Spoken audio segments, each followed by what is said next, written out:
collector. Di ba? Pag sinabing tax collector, magdaraya, magnakaw.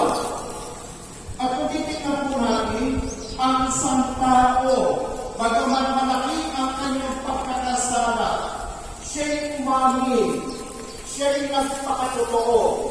Kaya nga anumang ang kasalanan po natin, natatago man po ito, pero kung ito po ay ating hinihingi at idadasal sa ating Panginoon, magiging talulunod tayo para sa Kanya.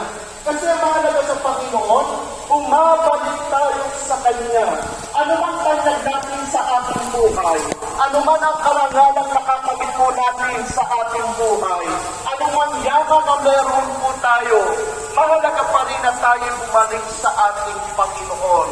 At ang pagbabalik sa ating Panginoon ay isa sa pamamaraan ng isang nagpapakababa sa kabila ng mga bagay na nangyari sa Kanya, sa kabila ng mga kasalanan na gawa niya bilang isang tax collector.